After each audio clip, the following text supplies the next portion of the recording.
ಕ್ರಿಶ್ಚಿಯನ್ರು, ಮುಸಲ್ಮಾನರು ಅಥವಾ ದಲಿತರ ರಕ್ತ ತಗೊಂಡು ಬದುಕಿದ ಮೇಲೆ ನಮ್ಮ ರಕ್ತ ಸೇರ್ಕೊಂಡ್ಬಿಡ್ತಲ್ಲ ಅಲ್ಲಿ. ಆಮೇಲೆ ನೀನು ಇವನಾರವ ಅಂತ ಹೇಳ. ನೀನು ಯಾರ ಇವ? ಮುಸ್ಲಿಮರ ರಕ್ತ ತಗೊಂಡಿದೀಯ, ಆಮೇಲೆ ಬದುಕ್ಬಿಟ್ಟು ನೀ ಮುಸಲ್ಮಾನ, ನೀನು ಕ್ರಿಶ್ಚಿಯನ್ನು, ನಾನು ಹಿಂದೂ, ನಾನು ಕುರುಬ, ನಾನು ಲಿಂಗಾಯತ, ಇವ ಒಕ್ಲಿಗ ಅಂತಂದ್ರೆ ಆಗತ್ತಾ?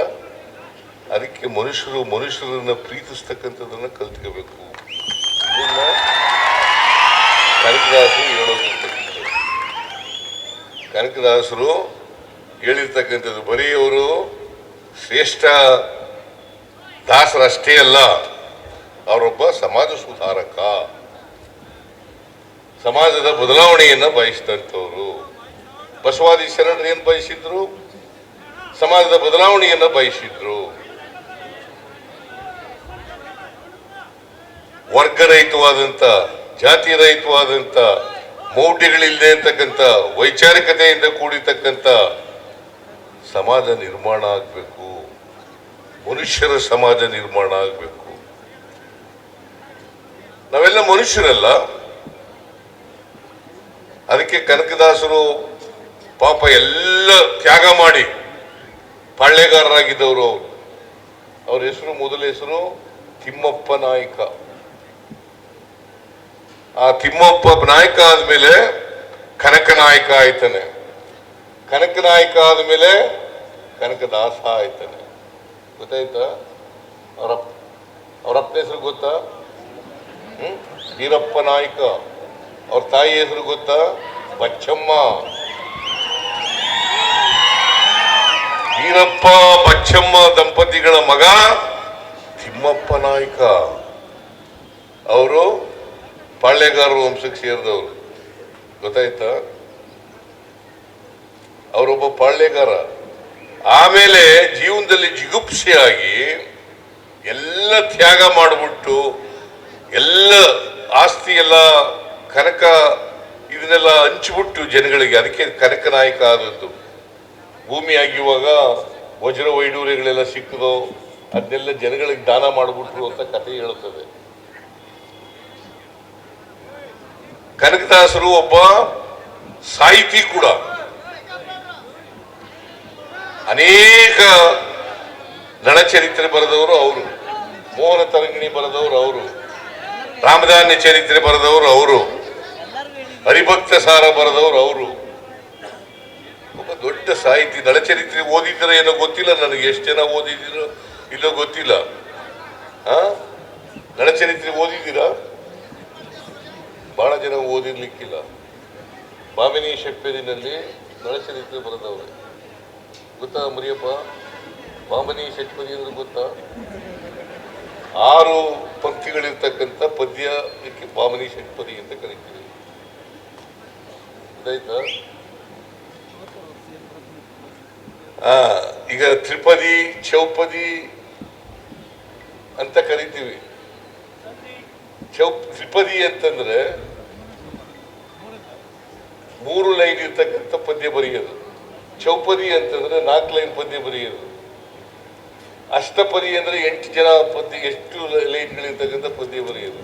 ಇವರು ಭಾಮಿನಿ ಷಟ್ಪದಿ 6 ಲೈನ್ ಇರ್ತಕ್ಕಂಥ ಪದ್ಯ ಬರೆದು ಅದನ್ನೇ ನಳಚರಿತ್ರೆ, ಭಾಮಿನಿ ಷಟ್ಪದಿನಲ್ಲಿ ನಳಚರಿತ್ರೆ ಬರೆದಿದೆ. ಬಹಳ ಜನ ಓದಿರ್ಲಿಕ್ಕಿಲ್ಲ ಅನ್ನೋ ಕಾಣಿಸುತ್ತೆ. ನಳಚರಿತ್ರೆ ಅಂತ ಮಹಾನ್ ಕಾವ್ಯ ಅದು. ಮೋಹನ ತರಂಗಿಣಿ ಮಹಾನ್ ಕಾವ್ಯ, ಹರಿಭಕ್ತ ಸಾರ ಮಹಾನ್ ಕಾವ್ಯ, ರಾಮಧಾನ್ಯ ಚರಿತೆ. ಅಕ್ಕಿಗೂ ರಾಗಿಗೂ ಹೋಲಿಕೆ ಮಾಡಿ ಬರೀತಾರೆ. ಅಕ್ಕಿನ ಶ್ರೀಮಂತರು ಉಪಯೋಗಿಸೋದು ಸಾಮಾನ್ಯವಾಗಿ. ರಾಗಿ ಉಪಯೋಗಿಸೋರು ಯಾರು? ನಿಮ್ ಕಡೆ ರಾಗಿ ಬೆಳೀತಾರೆ ಏನೋ ಗೊತ್ತಿಲ್ಲ. ಈ ತರ ರಾಗಿ ಉಪಯೋಗಿಸೋರು ಬಡವರು, ಶ್ರಮ ಪಡ್ತಕ್ಕಂಥವ್ರು. ಅದಕ್ಕೆ ಬಸವಾದಿ ಶರಣರು ಏನ್ ಮಾಡಿದ್ರು? ಕಾಯಕ ದಾಸೋಹ ಹೇಳಿದ್ರು. ಕಾಯಕವೇ ಕೈಲಾಸ ಅಂತಂದ್ರು. ಯಾವುದೇ ವೃತ್ತಿ ಕಡಿಮೆ ಇಲ್ಲ, ಆದ್ರೆ ಕಾಯಕ ಜೀವಿಗಳು, ಉತ್ಪಾದನೆ ಮಾಡೋರು, ಕೆಲವರು ಮಾತ್ರ ಅದನ್ನ ಮಜಾ ಮಾಡ್ಕೊಂಡಿರೋರು. ಅದಕ್ಕೆ ಬಸವಾದಿ ಎಲ್ಲರೂ ಕಾಯಕ ಮಾಡಬೇಕು, ಎಲ್ಲರೂ ಉತ್ಪಾದನಾ ಪ್ರಕ್ರಿಯೆಗಳಲ್ಲಿ ಭಾಗವಹಿಸಬೇಕು, ಉತ್ಪಾದನೆ ಆದದನ್ನ ಹಂಚ್ಕೋಬೇಕು. ಅದೇ ದಾಸೋಹ. ಗೊತ್ತಾಯ್ತಾ? ಕಾಯಕ ದಾಸೋಹ ಅಂತಂದ್ರೆ ಇಂಗ್ಲಿಷ್ನಲ್ಲಿ production and distribution, production and distribution ಅಂತ ಕಾಯಕ ದಾಸೋಹ ತತ್ವಗಳನ್ನು ಅವ್ರು ಹೇಳಿದ್ರು. ಬಸವಾದಿ ಇವರು ಕನಕದಾಸರು ರಾಮಧಾನ್ಯ ಚರಿತ್ರೆ ಬರೆದು ಬಡವರು ಶ್ರೀಮಂತರಿಗೆ ಹೋಲಿಕೆ ಮಾಡ್ತಾರೆ, ಬಡವರಿಗೆ ಶ್ರೀಮಂತರಿಗೆ ಹೋಲಿಕೆ ಮಾಡ್ತಾರೆ. ಯಾಕಂದ್ರೆ ಬಡವ ತಿಂತಕ್ಕಂಥದ್ದು ರಾಗಿ ಅಥವಾ ಜೋಳ, ಶ್ರೀಮಂತರತಿ ಉಪಯೋಗಿಸ್ತಕ್ಕಂಥದ್ದು ಅಕ್ಕಿ, ಭತ್ತ.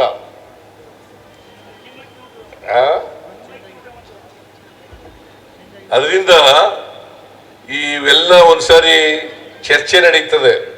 ಶ್ರೀರಾಮಚಂದ್ರನ ಆಸ್ಥಾನದಲ್ಲಿ ಚರ್ಚೆ ನಡೀತು ಅಂತ ಕತೆ ಬರೆದಿರೋದು. ಅಲ್ಲಿ ಚರ್ಚೆ ಮಾಡುವಾಗ ಅಕ್ಕಿ ಮೇಲೋ ರಾಗಿ ಮೇಲೋ ಅಂತ ಚರ್ಚೆ ನಡೀತದೆ.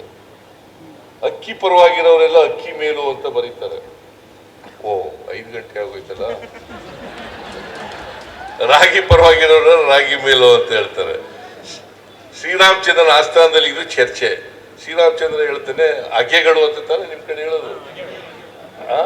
ಅಗೆ, ಈ ಅಗೆಗಳಲ್ಲಿ ಒಂದ್ ಕಡೆ ಭತ್ತ ಹಾಕ್ಬಿಡಿ, ಇನ್ನೊಂದ್ ಕಡೆ ರಾಗಿ ಹಾಕಿ ಮುಚ್ಚಿಬಿಡಿ, 6 ತಿಂಗಳ ಮೇಲೆ ಬರೀ ನಾನು ಜಡ್ಜ್ಮೆಂಟ್ ಕೊಡ್ತೀನಿ ಅಂತ ಹೇಳ್ತಾರೆ. 6 ತಿಂಗಳ ಮೇಲೆ ಅಕ್ಕಿ ಪರವಾಗಿರೋರು ರಾಗಿ ಪರವಾಗಿರೋರು ಮಂಡ್ಯ ಬರ್ತಾರೆ. ಈ ಭತ್ತ ಎಲ್ಲ 6 ತಿಂಗಳು ಒಳಗಡೆ ಹಾಕ್ಬಿಡ್ತಲ್ಲ, ಅಗ್ಗಿನಲ್ಲಿ ಎಲ್ಲ ಹಾಳಾಗ್ಬಿಟ್ಟಿರ್ತದೆ. ಗೊತ್ತಾಯ್ತಾ? ರಾಗಿ ಮಾತ್ರ ಏನೂ ಆಗಿರಲ್ಲ. ಹೀಗೆ ಹೇಳಿ ಅಕ್ಕಿ ಉಪಯೋಗಿಸ್ತಕ್ಕಂಥ ಶ್ರೀಮಂತರ ಮೇಲೋ ರಾಗಿ ಉಪಯೋಗಿಸ್ತಕ್ಕಂಥ ಬಡವರ ಮೇಲೋ ಹೇಳಿ ಅಂತ ಹೇಳ್ತಾರೆ. ರಾಮಧಾನ್ಯ ಗೊತ್ತಾಯ್ತಾ? ರಾಗಿ ರಾಮಧಾನ್ಯ ಚರಿತ್ರೆ ರಾಮಧಾನ್ಯ ಅನ್ನೋದೇ ರಾಗಿ, ರಾಮಧಾನ್ಯ ಅಂತ ಅನ್ನೋದು. ಈಗ ಶ್ರೀರಾಮಚಂದ್ರನ ಹೆಸರು ಹೇಳ್ತಾರಲ್ಲ, ಅವ್ರಿಗೆಲ್ಲ ಗೊತ್ತಿದೆಯೇನೋ ಗೊತ್ತಿಲ್ಲ.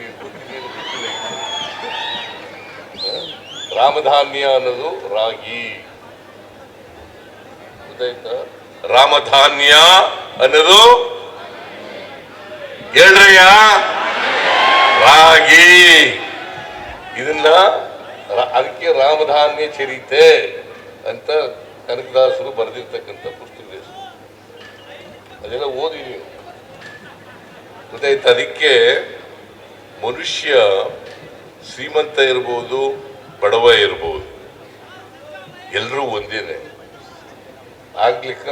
ಅವ್ರ ಪ್ರಕಾರ ಶ್ರೀಮಂತರಿಗಿಂತ ರಾಗಿ ಯಾಕೆ ಶ್ರೇಷ್ಠ ಅಂತ ಕರೀತಾರೆ ಅಂತಂದ್ರೆ, ಬಡವರು ಉಪಯೋಗಿಸ್ತಾರೆ, ಅದನ್ನ ಶಕ್ತಿಯುತವಾಗಿರ್ತದೆ, ಆರೋಗ್ಯವಾಗಿರ್ತದೆ. ಅದಕ್ಕೋಸ್ಕರ ರಾಗಿ ಶ್ರೇಷ್ಠ. ನೀನು ರಾಗಿ ಬಳಸ್ತೀಯ ಗೊತ್ತಿಲ್ಲ ನನಗೆ. ಜಂಗಮರು ಸಾಮಾನ್ಯವಾಗಿ ಕಡಿಮೆ ಊಟ ಮಾಡೋದು. ನೀನೇನು ಮಾಡ್ತಾ ಇದೀನೋ ಗೊತ್ತಿಲ್ಲ ನನಗೆ. ಜಂಗಮರು ಕಡಿಮೆ ಮಾಡೋದು, ರಾಗಿ ತಿನ್ನೋದು ಕಡಿಮೆ. ಯಾರು ಕೆಲಸ ಮಾಡ್ತಾರೆ ಅವ್ರು ಮಾತ್ರ ರಾಗಿ ತಿನ್ನೋದು. ಉಳುಮೆ ಮಾಡೋರು, ಕುದ್ಲಿ ತಕ್ಕ ಕೆಲಸ ಮಾಡೋರು, ನೀವು ಒಬ್ಬ ಮಾಡ್ಬೋದು, ಆ ಸಾಮಾನ್ಯ ಜಂಗಮರು ಮಾಡಲ್ಲ. ನೀನ್ ಮಾಡ್ತಾ ಇದೀಯೋ ಇಲ್ಲೋ ನಂಗೆ ಗೊತ್ತಿಲ್ಲ, ಮಾಡ್ತಾ ಇದ್ದೀನಿ ಅಂತ ಹೇಳ್ತೀಯ. ಎಸ್, ಮಾಡ್ತಾ ಇದೀಯ ಅಂತ ಹೇಳ. ಒಟ್ಟಾರೆಯಾಗಿ ನಾನು ಏನ್ ಹೇಳ್ತಾ ಇದ್ದೀನಿ ಅಂತಂದ್ರೆ, ಕನಕದಾಸರು ಬರೀ ದಾಸಶ್ರೇಷ್ಠ ಅಷ್ಟೇ ಅಲ್ಲ, ಸಂತರ ಅಷ್ಟೇ ಅಲ್ಲ, ಸಾಹಿತ್ಯ ಅಷ್ಟೇ ಅಲ್ಲ, ಒಬ್ಬ ಸಮಾಜ ಸುಧಾರಕರು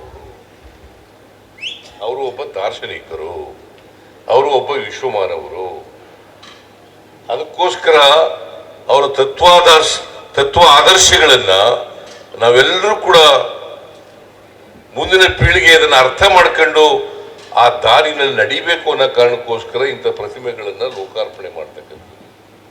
ಬುದ್ಧ, ಬಸವ, ಅಂಬೇಡ್ಕರ್, ಕನಕ, ಮಹಾತ್ಮ ಗಾಂಧಿ ಇವರೆಲ್ಲರೂ ಪ್ರತಿಮೆಗಳನ್ನು ನಾವು ಯಾಕೆ ಮಾಡ್ತೀವಿ ಅಂತಂದ್ರೆ, ಅವರ ತತ್ವಾದರ್ಶಗಳನ್ನ ನಾವು ನಮ್ಮ ಬದುಕಿನಲ್ಲಿ ಅಳವಡಿಸ್ಕೊಳ್ತಕ್ಕಂಥದ್ದೇ ಅವರೆಲ್ಲರಿಗೂ ಸಲ್ಲಿಸ್ತಕ್ಕಂಥ ಗೌರವ.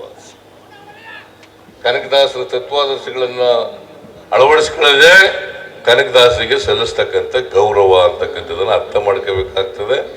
ಇದನ್ನ ನೀವೆಲ್ಲರೂ ಕೂಡ ತಿಳ್ಕೊಳ್ಳಿ ಅಂತಕ್ಕಂಥ ಮಾತುಗಳನ್ನು ಹೇಳಿ ಇವತ್ತು ಅತ್ಯಂತ ಸಂತೋಷದಿಂದ ಕನಕದಾಸರ ಪ್ರತಿಮೆಯನ್ನ ಲೋಕಾರ್ಪಣೆ ಮಾಡಿದ್ದೇನೆ ಅಂತೇಳಿ ಘೋಷಣೆ ಮಾಡಿ ನಿಮ್ಮೆಲ್ಲರಿಗೂ ಕೂಡ ಕನಕದಾಸರ ವಿಚಾರಗಳು ನಿಮ್ಮನ್ನೆಲ್ಲ ನೀವು ಅದನ್ನು ತಿಳ್ಕೊಂಡು ಅರ್ಥ ಮಾಡ್ಕೊಂಡು ಅದನ್ನು ಜೀವನದಲ್ಲಿ ಅಳವಡಿಸ್ಕೊಳ್ತಕ್ಕಂಥ ಪ್ರಯತ್ನ ಮಾಡಿ ಅಂತೇಳಿ ನಿಮ್ಮಲ್ಲಿ ಮನವಿ ಮಾಡಿ ನಿಮಗೆಲ್ಲ ನಮಸ್ಕಾರ ಮಾಡಿ ನಾನು ಮಾತು ಮುಗಿಸ್ತೇನೆ. ಜೈ ಹಿಂದ್, ಜೈ ಕರ್ನಾಟಕ, ಜೈ ಕನಕದಾಸರು. ಹೆಚ್ಚಿನ ವಿಡಿಯೋಗಳಿಗೆ ಪ್ರತಿಧ್ವನಿ ಯೂಟ್ಯೂಬ್ ಚಾನೆಲ್ ಸಬ್ಸ್ಕ್ರೈಬ್ ಮಾಡಿ, ಬೆಲ್ ಐಕಾನ್ ಕ್ಲಿಕ್ ಮಾಡಿ.